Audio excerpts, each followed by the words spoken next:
Hey, welcome to the Affecting Our Altruism podcast. This show brings you the voices of people who are confronting the biggest issues of our time. Some of them are inspired by the principles of effective altruism, while some aren't.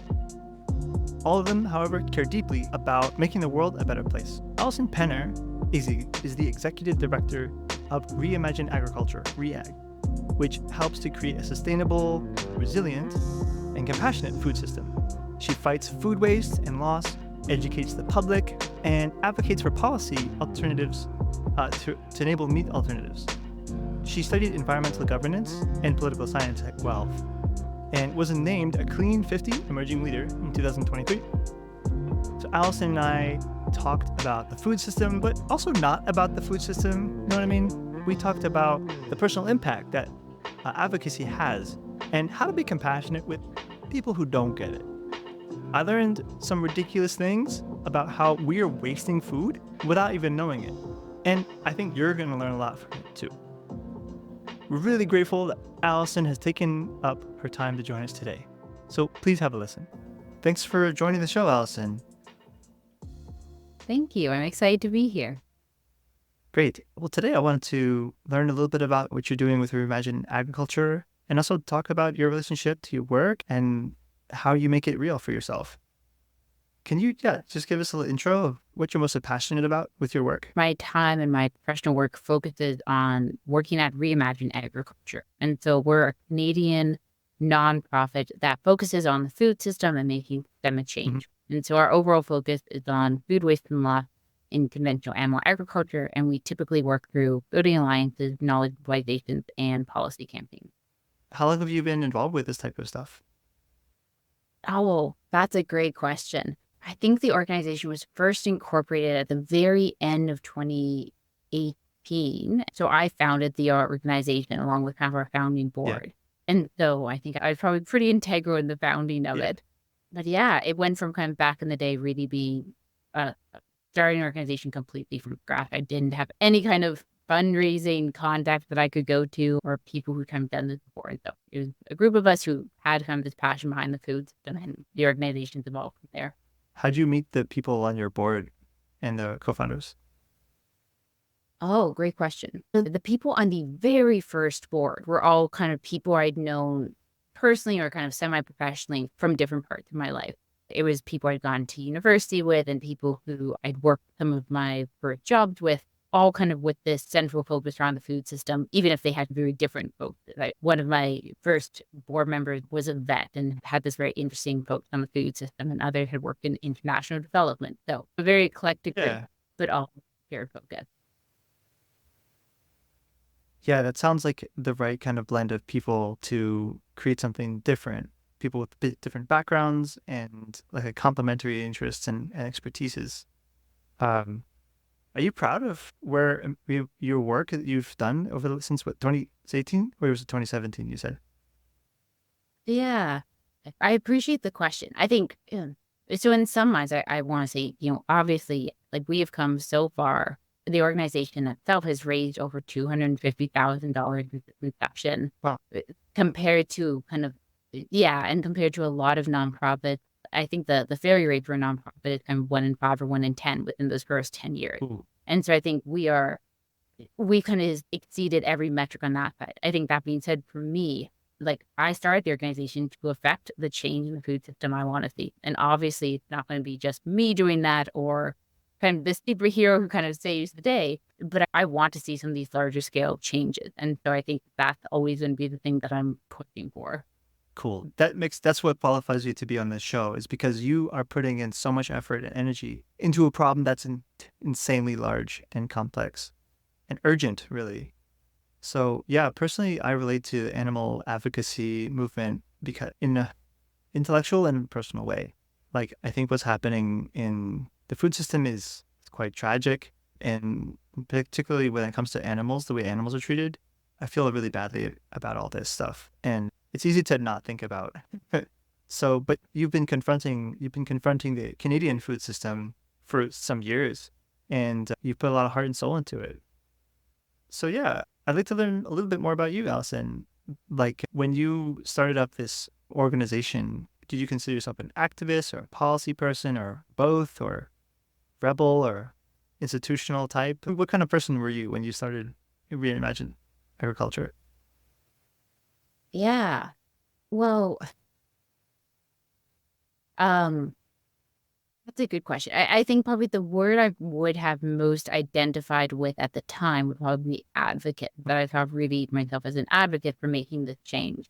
I think the seeds of the organization were planted when I was in university because I grasped onto a couple of key concepts of the way that I want to participate and facilitate what was being done. And so my degree in environmental governance, but I kind of see myself often as a policy person. And I think that a lot of solutions come from policy. And so I knew kind of when I was in university that where I felt like I could really contribute was figuring out how to talk to these elected decision makers in ways that they understood and in ways that actually facilitate change happening.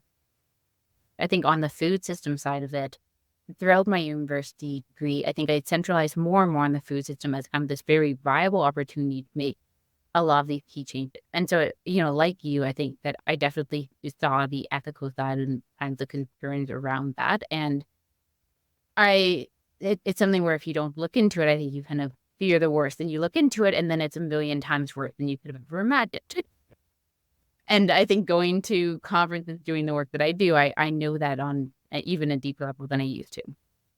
Regardless of that, I think when I was in university, I started to see like, okay, the food system is going to be vital, yes, for the animal perspective, but from the environment perspective, from the health perspective, like everything seems to come back to the food system, yet like there is so little systemic focus and understanding. We're still not having kind of grown-up conversations of what the basic facts and what the well-understood data is showing. And even within kind of my environmental governance degree, like very few people were aware of the role of like meat and climate change or food waste loss and climate change. And so I think that really sparked that for me of like, well, if the students in these classes don't know that, clearly there's a huge gap in understanding. Allison, can you help me understand what the term environmental governance means? I feel like I can know what those two Yeah. words mean, but together, what exactly is that? It's a degree that's unique to the University of Guelph, where I attended school. It's a mix of political science, geography, and economics, all to kind of understand how to govern the environment. I was really grateful when I found that program. I think it really fit what I wanted to do. I often think of myself as kind of a sciencey person who went into the arts because I really like science and I think I had a good understanding of the environmental science behind climate change. However, I didn't think that's where I could be particularly useful. I felt like I could be particularly useful in enabling the science that is well understood to actually be in our policies and in our governance. Yeah, it's like there's a science is growing and is becoming, we're gaining more knowledge. Science is growing and is presumably getting better as people continue to science. And in the meantime, there has to be the link between how to make use of this stuff. So yeah, it sounds like a really important link in the chain for making use of science, communicating to the public, and putting it into policy. Yeah, I'm really grateful for the background it gave me because I think it really does enable me to understand the kind of key linkages and how do we put this into practice. When you're studying and getting to learn about how the stuff, you also mentioned like some classmates of yours didn't really have fundamental understanding. Did you have any like epiphanies or eureka moments where like, if only everybody knew X thing, or if only there was more awareness about one thing or the other? Were there any moments like that that you could recall?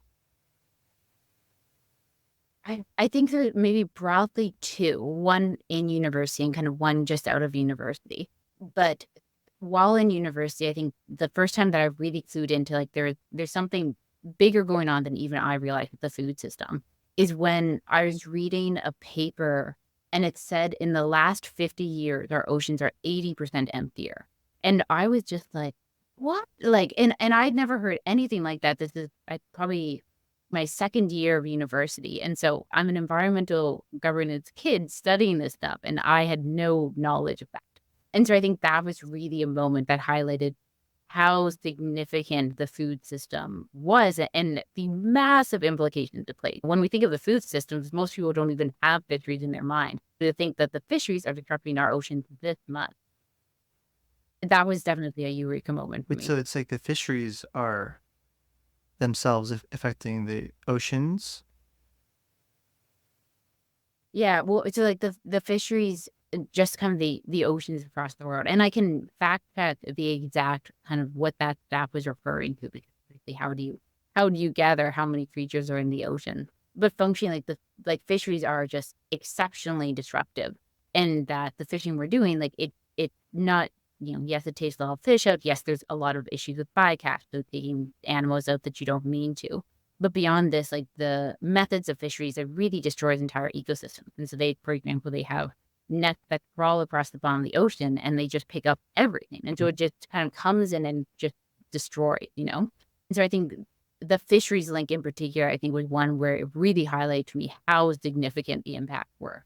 Yeah, I don't know where I heard this, but somebody said that one time that they never say the word overfishing. They say all fishing is overfishing these days. Yeah, I think it's very difficult to make a credible case for us eating anything but a very small amount of fish, or people in very specific regions eating fish. Which, yeah, and I think this is something that, the general population wouldn't fairly be aware of. I wouldn't have been aware of it if I hadn't happened to be researching it.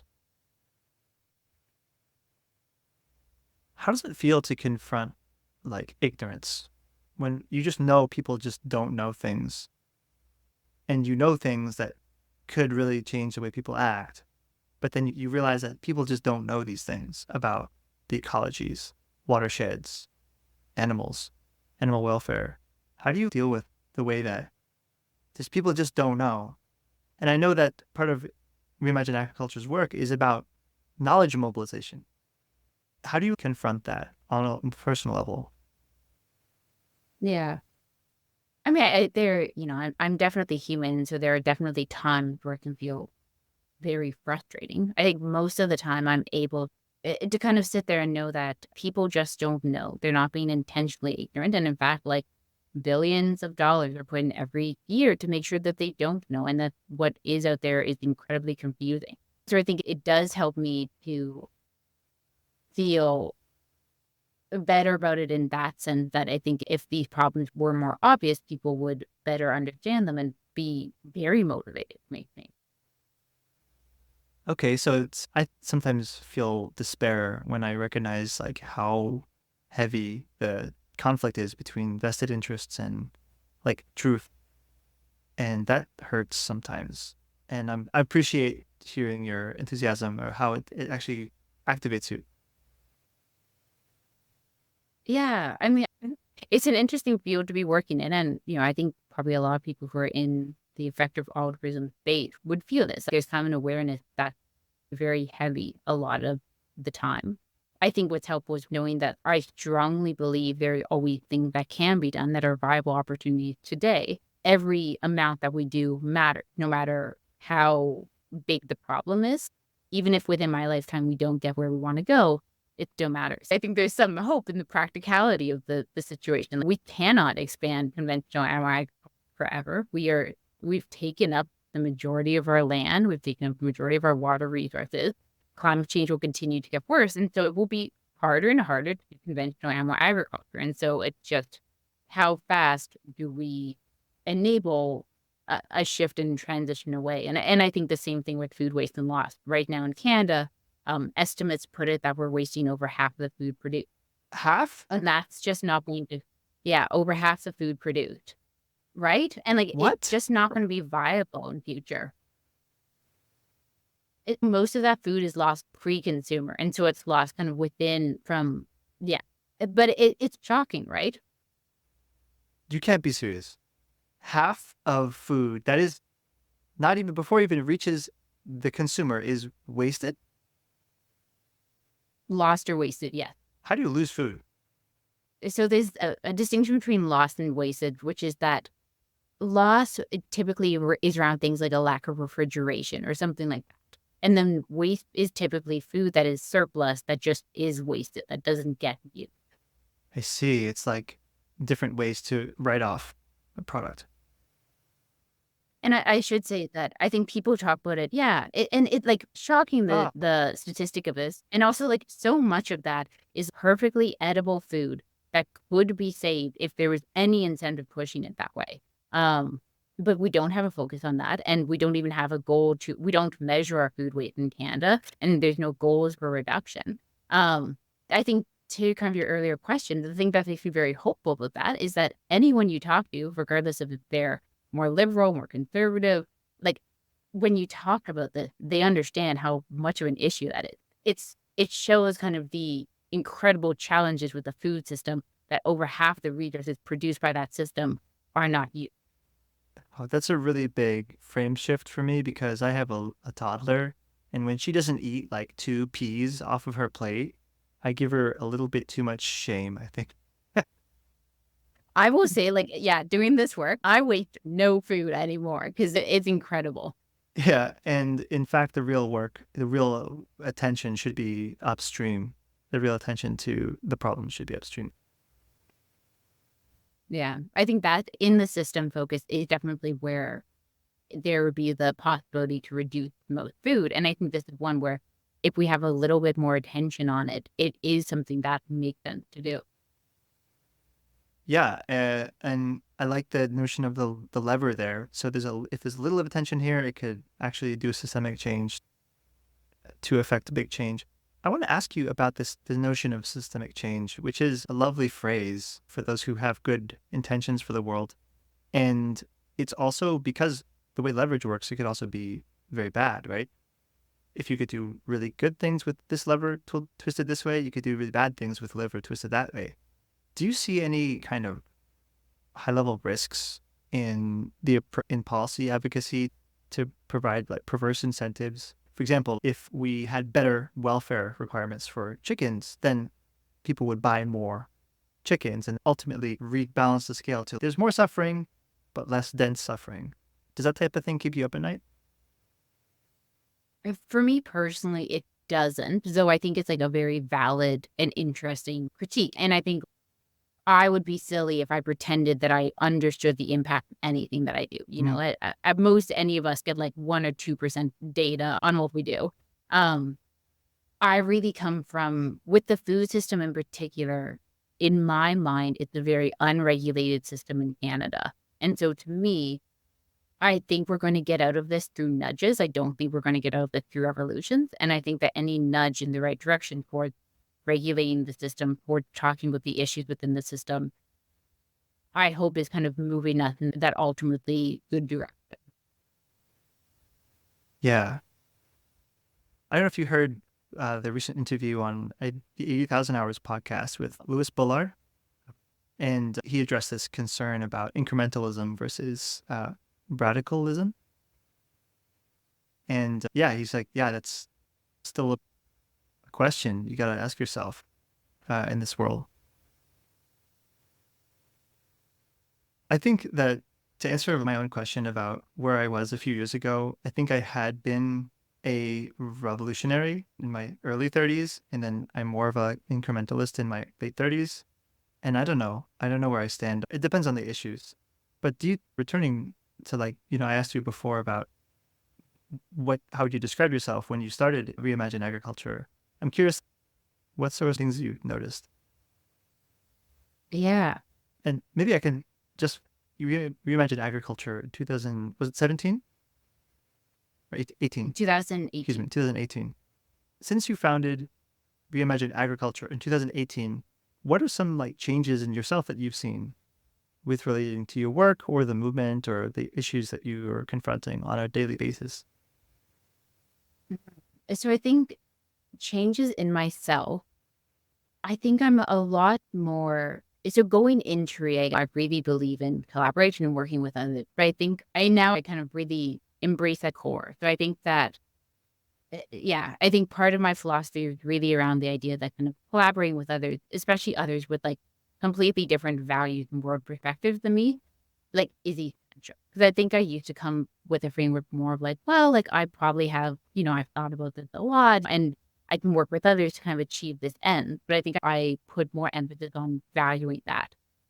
One, because I think we just will not affect change without doing that. I don't think we're going to see a world of everyone having kind of the same values. And also more than that, as much as I feel very strongly about the values I hold in my life, I don't think that there are kind of objectively correct values. And I think people who say, for example, value making sure that their kids have enough to eat and have a nice life, like I don't think that they're wrong for valuing that. And I think what we can often do is look towards like, where's the Venn diagram of kind of what you value and what I value. And I think that that's working with people who have very different values than us, I think is going to be essential for making change in the world. And so I think that's one where I've really leaned into that into a level that I didn't previously. And I think there can be some of this where maybe there's a distrust of, oh, if you're not vegetarian or if you're not very conscious of your food waste, maybe we're not the same type of person. And now I've worked with so many people who have so many different personal and professional identities. And I'm like, you can be really invest in changing the food system and kind of have all these different reactions. So it's like about reaching across the aisle and finding common ground between people who are imperfectly aligned. Absolutely. I think for a lot of these issues, for almost everything, there's kind of this nudge that gets 80% of people on board. And I think that's what I'm typically looking for is kind of what's the next reasonable step that we can get everyone on board to. And then from there, you can continue to shift. Cool. I think the reason I can do this work is because there are people who are much more radical, who are out there protesting, who are out there doing the other side of it. I don't think it's a one or the other. I think we need both. Yeah, it sounds like you found your niche in between space. Yeah, and I think that's where I feel comfortable and where I'm hopefully more useful. You must be delightful to have dinner with people who eat meat and stuff. I hope I'm prickly when people eat meat around me. Yeah. And I mean, I think like I tell this story all the time, but I was in an environmental conference last year that served beef, and you're like, come on.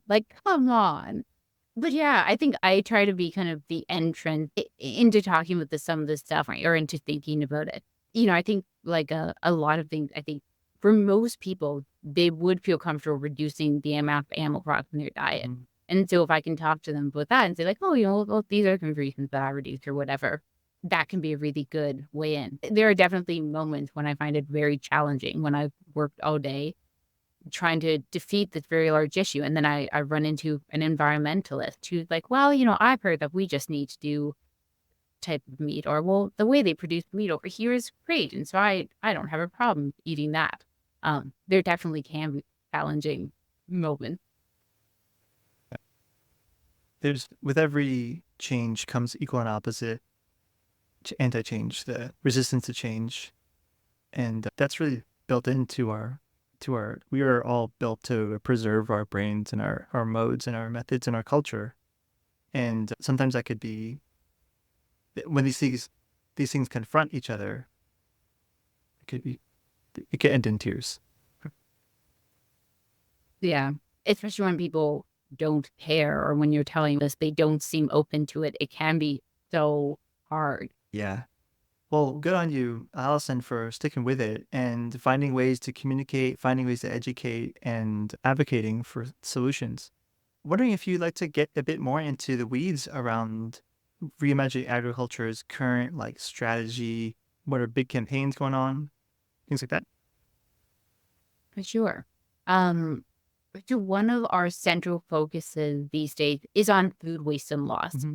I think it's a really impactful area to work because one, it can garner this broad agreement. We've talked to elected officials of all different backgrounds, whether you're talking about it from an economic perspective or feeding hungry children or the environment or the social implication. I think there is an angle that can reach most people with. And I think to this larger point, my hope is that through those conversations, it can start to open up hey, the food system is really inefficient, or there are a lot of challenges going on in the food system, and kind of promote that deeper thought. And I think it's also just a very viable opportunity. I think it is something that it's a clear inefficiency that needs to be addressed. And so what we are proposing is this international framework called Target Measure. Hmm. And Target so from Act. the SDG 12 Target Measure Act. Okay. Yeah. And so it comes from the SDG 12.3, which is to have global food waste. And it's a very simple formula when you break it down. It's functionally saying you need to set a target to reduce your food waste. You need to measure to see how much food you're wasting. And then you need to act to reach that target. And so right now in Canada, we're not. There aren't even And goals so, now. no. I mean, Okay. we've signed on to SDG 12.3. And so in theory, we've committed to having global food Yeah. waste. I think it's very difficult to have our food waste if we don't know how much we're wasting because we're not measuring it. Agree. Yeah. And so I think that framework overall is what I really want to see go into place. And even if it starts with kind of just measuring and then building up to targets and reductions from there, we have to be measuring our food waste. Within that, I think we've looked at a lot of actions that can also support them. A very simple thing that you can do is remove best before dates. A lot of people think that best before dates are a safety standard, and they are standards that are put on by corporations, which have nothing to do with the safety of the food. It's just based on their Really? own value. Yeah. What? And so there's expiration dates and there's best before dates. Oh, And so like on baby formula, there's expiration dates sure. because it says like the nutrients will degrade over time. But for best before date, it's not about food safety. And a lot of consumers think it is because there's a date printed on the box. And I think it would be very hard to tell people that it isn't. And so I think if we could remove those, that would be a very simple way to reduce a lot of food waste. A couple of identified products that have expiration dates that are like medicines and baby formula. But for like food, like if you pick up a rotten apple, you're going to know it's a rotten apple. If you bite into a cracker and it's slightly stale, well, you've bit into a slightly stale cracker. So I think that putting the date on when it will be somewhat arbitrary promotes this notion that food's very unsafe and you have to be very careful around it. Humans are very well trained by our instincts to figure out what food is not good. Wow. I've never even thought about this. So it's a best before dates are kind of a marketing or induced demand type phenomenon. Yeah. Okay. Tell the world. Right. And also in terms of actions you can take, it's just removing a thing. The change itself is very simple. Yeah. Tell me more. I'm sure you got a lot more campaign, or is that like that's like your main campaign going on? The food waste and loss campaign overall. Okay. And so best before dates are part of that. I think other than, I mean, we've advocated for other types of mechanisms. The one thing that's really helpful is the food waste hierarchy, which goes through not only how do we want to reduce food waste and loss, but how can we best prioritize? At the top, it's to say that, I can send you a link if it's helpful. Or if you Google food waste hierarchy, you'll likely see a version come up.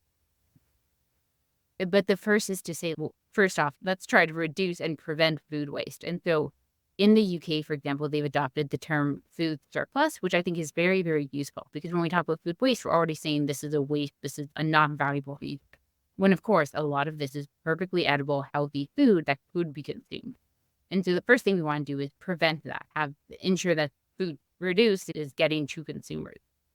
And then from there, it's donation, then feeding animals can be used as for energy or different types of uses. And then at the bottom is compost. And so kind of our goals fall within that.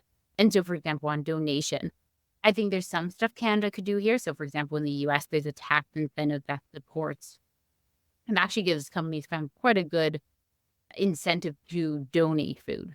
And so that's a solution we could implement here. I think what we functionally need to do long term is develop a centralized donation system that allows donations to be flowing across Canada, across provinces. It will be very regional, but I think long term that's where we're headed. These are kind of the types of actions that we're hoping lead to this bigger target measure act. Of course, though, back to this idea, like we have to be measuring our food waste and loss and having that kind of as the central pillar. Yeah, kind of quick question on this. Thinking our audience is going to be is global. A lot will be in Canada and a lot will be outside of Canada. Is there like a geographical scope that seems relevant? As in, like, for example, does Canada have like the most waste? Does US have the most waste, or developed countries or developing countries?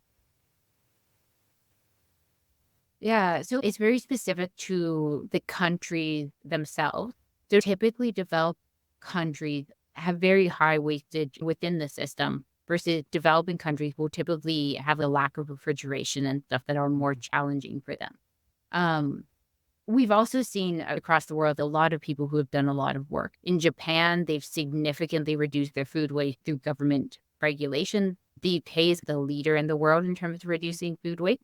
They're the birthplace of this Target Measure Act framework. I believe South Africa has also committed to measuring their food waste. And so there are definitely examples in the world of leaders and people who have figured it out. Thanks for the little world tour there. Yeah, I think that it's so helpful when you're doing policy work to be able to point to kind of what are the other people doing. And so we can kind of show these well understood, implemented solutions, these non-fiction business cases. Right. Where people are actually making it happen. Are there any other campaigns you would like to share about? Oh, maybe I'll share this one. So this is a very accessible initiative that we're starting up, but it's just called Share Your Story. And so one thing that we want to do is kind of highlight the many different people who are interacting with modifying their diet or their relationship with food. And so if you go to our website, you'll see this tab, but it's kind of this idea that you can share a short video telling us about your relationship with food, anything that's changed over the course of your life, and kind of some of the values behind that.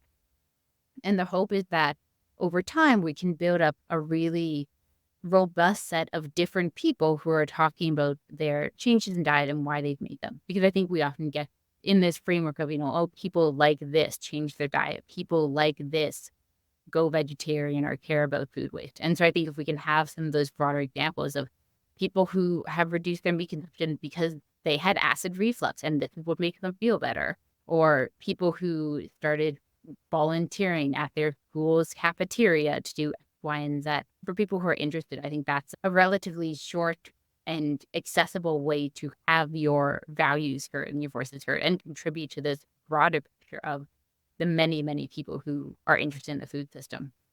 Well, let me just make sure we get the CTAs clear. So for this one, is a page on your website where people can share their story. They upload it and they tell it there. Yes.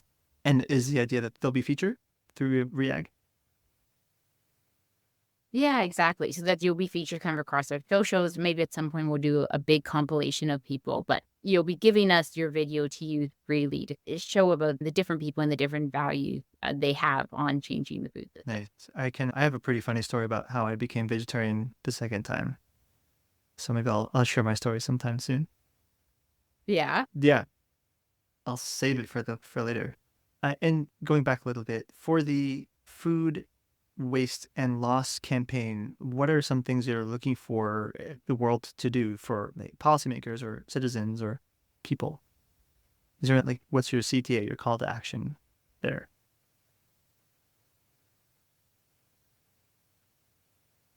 Yeah.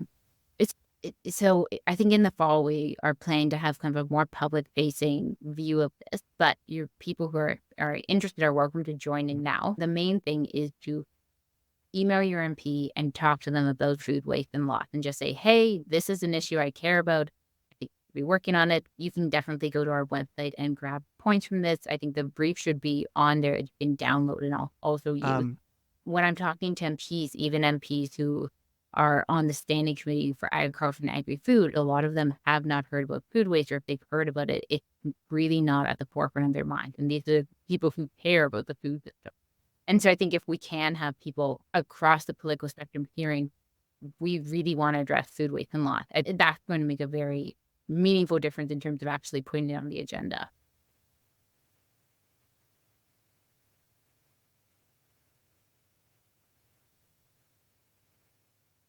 Well, Alison, I wanted to ask you about something upcoming. I actually know you because I'm helping organize EAGX Toronto. So what are you planning to speak about at Effective Altruism Global Toronto this summer? So I'm planning to share about ReAg's strategy that we've used to affect the food system in Canada, and some of the key tactics and strategies that we have used and continue to use to enable this change across working with others and especially kind of doing policy work. I can't wait to see you speak. Oh, thank you. Yeah, I think it'll be an interesting talk. And beyond that, I think I'll touch on a little bit of both the operations of the organization and how to facilitate kind of food system change in Canada from a financial and marketing perspective. For someone who's not sure whether or not they want to attend EAGX Toronto, what would you say to them?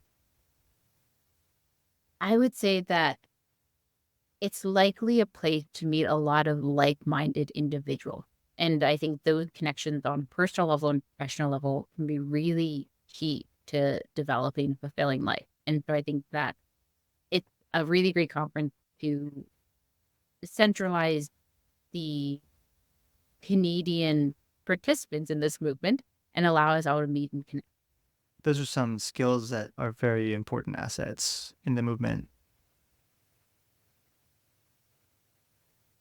Yeah. And to this point, I think fundraising in particular is a skill that is very needed and almost no one has. I think it is very critical to enabling any funded larger initiative. Can you tell me more about that? Oh, sure. So I know from a statistical perspective that there is very few people with an educational background in doing fundraising. And so there's always many more jobs available to do fundraising than there are applicants, and especially applicants of quality who have a background doing. And so what it means for a lot of the movement is that for a lot of people, they end up doing fundraising because it's essential and that you need to develop that within your own team. It might be hard to find other people with those skills. And so that's what I've really had to develop, particularly in the last several years. I do not come from wealth. I had no experience around fundraising and what that looked like, but I think very quickly it became clear to me that that was going to be the essential part of my job for us to move forward and be successful. And I think it's like anything else, there are skills that people can learn through putting in enough time and energy. This is the eat your vegetables to a person who loves to eat the vegetables. Yeah. Does the metaphor check out? This sounds like the part that you just gotta bear down and learn so that the organization can be healthy. Yeah, totally. And I think anyone no, sorry. I was just going to say, I think whether you're in charge of funding yourself or even just in a highly impactful position in a nonprofit, I really do think it's Joe. So Allison, what are some tools that you've used to learn how to become such a good fundraiser? So I started with kind of an education background, figure it out. And so there's some free courses on Coursera that provide kind of the fundamentals on the different types of fundraising required for them. There's a textbook on, I think it's called Relationship Fundraising, that's also very helpful. And then I've also had the privilege of working in kind of with strategic planning courses to have kind of a more robust understanding of how that would fit into our work. And so I'd say the educational side has really helped me. Beyond that, probably the broadest principle that I've learned is that it's really all about the foundation, the grant, the donor that you're working with. So figuring out what they are interested in, why they care about this, and where there's a good match. I used to really think it was all about me and creating the perfect package of information for anyone interested. But it really is, I think, surrounding them and their values and how they would prefer to move forward. So it's key to know your audience, what your audience values, and work with that. Yeah, exactly. Yeah. And the audience could be individual people, it could be institutions, it could be even governments, I guess.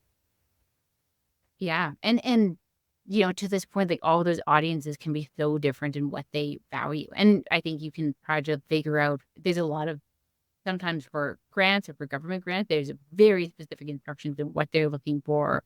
And so you can read through those. And then I think for donors and individuals, there's often clues you can get to what they care about, or even just the questions that they're asking, where their mind seems to go, the thread that they really pick up on. Yeah.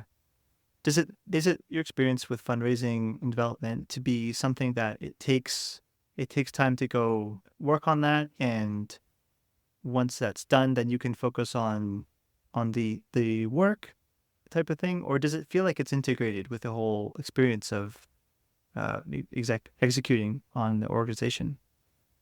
Yeah. I mean, I think like for us, I think fundraising it's become in some ways a smaller part of my job, but I think it will always be a very significant part of my job, or at least for the foreseeable future. I could see us getting to a certain size and saying we're going to stay here and we're going to try to do this work as effectively as possible. But right now, kind of we've been on this consistent growth trajectory, which means every year you're kind of like, okay, we need to meet all of last year's financial needs plus this to take on this new project. And so it does get easier. I have gotten much more comfortable doing it than in the first few years, but it is a constant need and kind of a creativity of, okay, here's all the projects we want to do. How are we going to make them happen? Yeah. Yeah.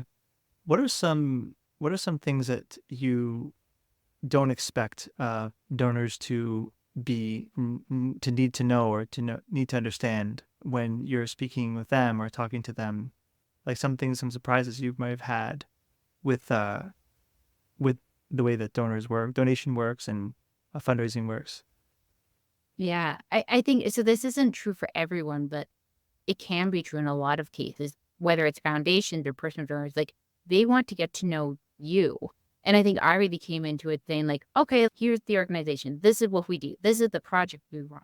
But often a lot of people feel comfortable getting to know you and your values and why do you care about this, and building this even foundations. I think they do want to have a sense of who they're working with and why this team, why this group, what's the team. And so that's been exceptionally surprising because I really thought it would kind of be all about the work and the reports and the things that we could show kind of from our impact.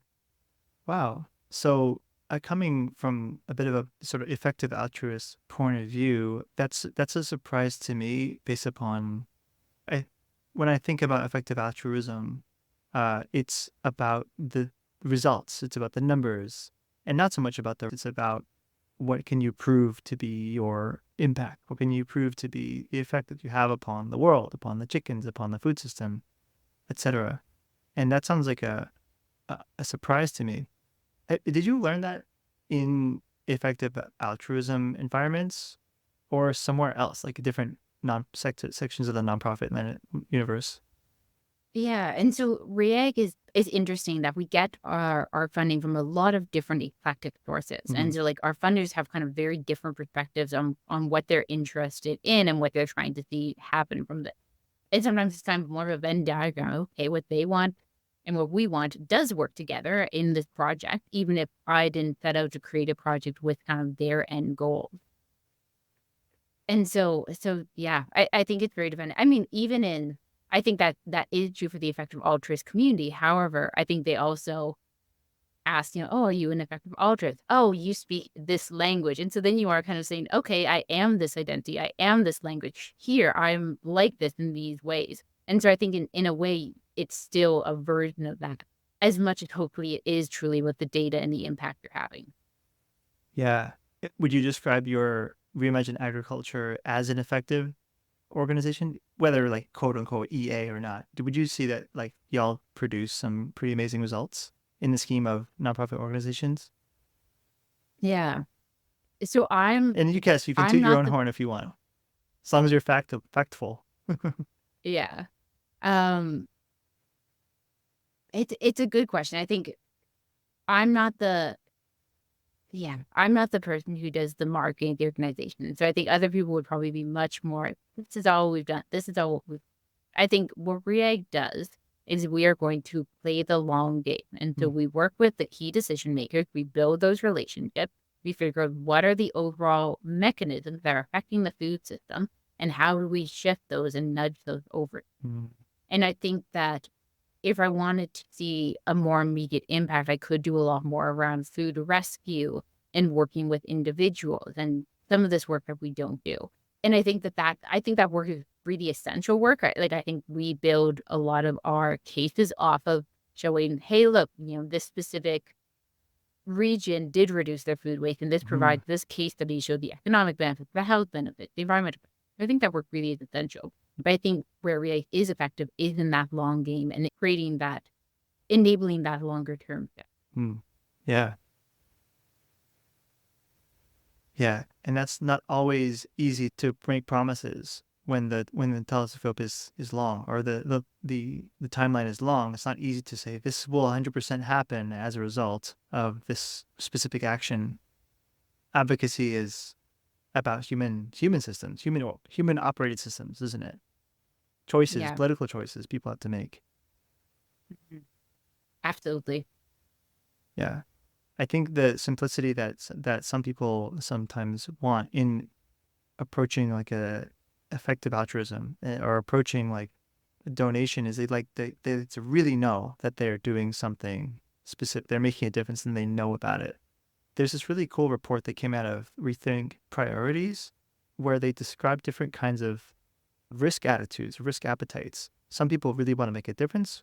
Some people are okay with uncertainty, and some people are just play expected value game. I'm butchering the description, but I'll post it in the show notes, the report. And sometimes, so would you describe like an investment in Reimagine agriculture as a risky one because of this more outside, like, it's kind of a guess sometimes about what will happen in the future? Or you feel like it's really rational and specific, exactly how many chickens can be, from being tortured, or how much pounds of food could be, rescued? What do you find ReAg's? I think we are definitely riskier on that calculation for sure. Like, I think, so Second Harvest in Canada, like, they do great work and they're a food rescue organization. And I'm sure if you donate to them, they could say, we will make sure, X tons of food is rescued for that donation. And so I think for people who are interested in that kind of directness, like, I think there's a lot of really good work being done to do that. And I think ReAg tries to fit in by being the more systemic long game. How do we change vision? How do we change policy? Yeah. There's also a fiction to these things too, right? Like X dollars saves X lives or chickens. There's a fiction and there's a lot of uncertainty built into it, no matter how rational it might look. So I don't want to like besmirch the fuzziness of policy work and advocacy. I think it's extremely critical, personally.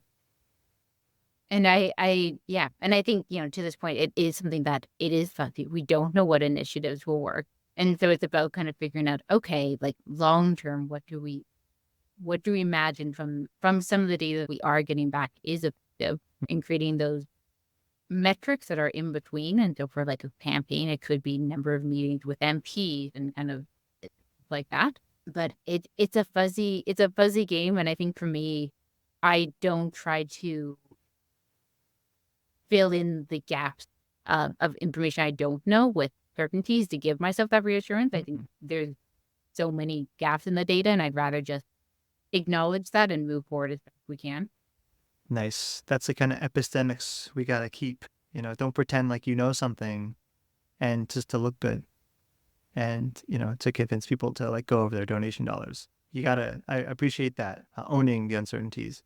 Yeah, for somebody listening and excited by what you're talking about and inspired by the capacity for really helping food systems, what are some ways that people might be able to get involved with Reimagine agriculture?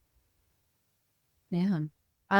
So we're typically on the lookout for good potential volunteers. I'll say that for us, I think that we don't have a ton of roles that are just general roles. So often we're looking for people with specific education background, specific niches and expertise. But bar that, we love for people to kind of reach out and apply, or for them to reach out and say, hey, these are the skills I have. Is there a match with what you do? And obviously, like, the organization has been built on volunteering. We do have staff now, but that work has been incredibly effective and impactful in getting us to where we are. And a lot of our work to this day relies on some very critical volunteers to enable this work to actually happen. Yeah. I see. Yeah, I'm just remembering your description of your days in university at Guelph and being that the place where it started. It sounds like you might be able to provide Reimagine Agriculture might be able to provide some opportunities for people coming up in a space to learn by doing and learning from somebody who's been around the block. Yeah. And I think like some of our volunteers get very, very cool opportunities. And so, for example, we work with several food law professors in Canada. And there is a volunteer we had for about 2 years who was an incredible volunteer. And he really helped to facilitate and govern and enable this connection. And I think for him, if he had wanted to go to law school, like, wow, he now has many professors who can speak to his particular expertise in this. And so to get that kind of experience in your early 20s is pretty cool, Wow. hopefully. Yeah, it's so hard. Post-tertiary, like graduate, law, medicine, these professions are so competitive. It's particularly in Canada, to my knowledge and understanding. The seats are very few, and the university quantities, there's not a lot of seats. And having career capital outside of the academics in terms of volunteering can make a huge difference for people's careers. Nice. If people are interested in learning more about volunteering for Reimagine Agriculture, what can they do? You can check out our website. So there should be the volunteering tab, and it goes through the different types of volunteer roles we have and the needs of each of them. Amazing. So, what keeps you going in spite of the challenges? Yeah. I think, yeah, I appreciate that question because I think you mentioned kind of motivation and then also kind of like functional life. And so I think for me, on the motivation side, I think this probably just comes easier to me than most people from what I've understood. Like I think uh when I was a kid, I had this shirt that just said save the world. And I think in some ways I'm still doing that. I've just kind of narrowed it more and more. So for me, what it's looked like is saying like my values are like the guiding point for my life. And so how do I get my life to fit around those values? Not what does my life look like and how do I can have it fit into these values? And so it's changed a lot in terms of how I make decisions and like how I spend my free time and all of that, I think is kind of rooted around this. Hmm. On the other side of this, on this functional point, I am a limited being, unfortunately. I think I don't know. If I had this switch to become a productivity robot, I might switch it. But so far at least it doesn't exist for me. And I know some people who can kind of work 12 hours a day nonstop and do that day in, day out. And like that is absolutely not my experience. I definitely have a lot of challenges with anxiety, with keeping myself keeping myself able to be productive. And so I have the foundations of my life that I've really set out to make sure that I'm able to. And I think for me, like it's sleep, food, and exercise are like the bottom three foundations. Like that have to be met. And maybe I'll go one night a week with a little bit less sleep, but it's really kind of that level. And I want those to be the foundation.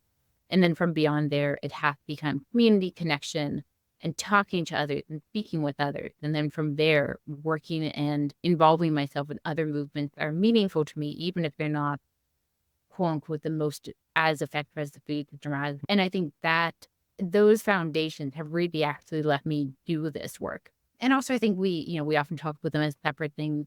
But like when you're talking with your friends and you're socializing, well, you're actually building up donor relation skills because you're learning how to interact with people and how to talk to people who have different perspectives. And so I think it really, for me, it's necessary to have both. Yeah. Wow. Yeah. That sounds like, yeah, get your basics right and you can go far. And I think a lot of people feel like, and I've been in this place many times, that when you're not doing well, it feels like I need to fix whatever problem. I need to fix my professional life, or I need to have more friends or whatever. But I think in fact, you need to have the foundations and then you can build upon that to have these things. Yeah. That's great. Yeah. That's a really helpful reminder. I think when we think about the biggest problems in the world, the biggest challenges we are here to confront, we can confront. It's also don't forget about that one person who would be confronting those issues. Yeah, I wish you good sleep 7 nights a week, Allison. I am a pretty good sleeper. Most nights I probably get 9.5 or 10 hours. So I've really carved that out in my life. I'm sure if you have a toddler, you probably get a lot less sleep than that. No comment. Yeah. She gets sleep though. I'll tell you that much. As long as she's all right. I'd like to hear any key messages you want to leave the audience with. Okay. So I think 3 top messages could be: 1, best before dates in my mind should not exist. I think we need to have expiry dates on key products. For most products, no dates, and that allow consumers to use their senses as we've always done to figure out what food is safe. The second is that I believe it's 5% or less of Canadians get the minimum amount of fiber recommended. And so we need to adjust diet to enable more than 94% of the population to not be deficient on an essential nutrient. And the last one I'll mention is that cultivated meat, in my mind, is a policy issue. It's not actually a technology issue. The technology is developing, and we've seen the progress that need to happen. So, for example, we've seen a published animal-free serum in Nature that can replace FBS, which a lot of people think is an issue in the industry. We've shown otherwise. In the Netherlands, there's already a pilot plant scaling up. And so I really believe the fundamental issue for cultivated meat will be the policy, because we've seen this before in agriculture. If you look at the GMO policies in the EU, there are these large bans, and we've already seen Italy and Arizona and Florida ban the production and sale of cultivated meat. So I think it's going to come down to policy and our support of the technology that way, rather than the technological barrier. Nice. Fantastic. Well, I wanted to thank you, Allison, for joining us today and taking so much time to talk with us and all the work you've been doing for the food systems and the eaters of the world. Yeah, I really appreciate our chat and connect with kind of people who are doing this like-minded work and figuring out what this looks like. Our guest today has been Allison Penner. Food waste is one of the silliest problems we have. It's just insane that you can open the dumpster behind your local grocery store and find a bunch of good, even healthy food. It's ridiculous that the local bakery has to toss its extras in the trash. It's so sad. Yet, in spite of how obvious this problem is, Alison has shared some, I think, quite manageable policy changes that really still need policymakers' attention. Here's my take. Just like housing in North America, part of the issue is that people see food as a commodity, not a human right. And capitalism doesn't work without waste. So, in my view, what's needed, again like housing, is that citizens and policymakers approach the food system from a rights framework, not just supply and demand. That's not enough. It's ridiculous that we've gotten to this point where we're tossing out so much food while there are hungry people in our neighborhoods and outside of our neighborhoods. It's not okay. Let's fix it. We only scratched the surface of the core issues that Reimagine Agriculture is campaigning on. We barely even touched on these amazing topics like cellular meat and animal welfare issues, which are there's so much to talk about there. And I hope that those of you who care about food security or any of the things we touched upon, reach out to Alison to just get more knowledge, to learn more from her wealth of experience, research, and action in the field. All right, so what do you think, listener? This show is on all the social media platforms, so drop us a note on any of those accounts. As I say, this podcast is a truth-seeking podcast, so if you're listening to this and you disagree, I would love to hear you out and keep the conversation going. In particular, I'd be interested in going into the weeds with those of you who may disagree with the notion that a plant-based diet is best for personal and planetary health. So go ahead, change my view. Let's do it. Later on, we'll keep you posted on what Reimagine Agriculture is up to, what stories they're following, their recommendations for action to create a food system that honors the energy it takes to produce nutrition. One more thing before I go, everyone. Part of the way that we measure the success of this podcast is how much attention or donation money we help direct towards the amazing organizations who we feature. So if you reach out to the Reimagine Agriculture team, please be sure to tell them that the Affecting Our Altruism podcast sent you. Well, that's enough from me. Thank you so much for listening.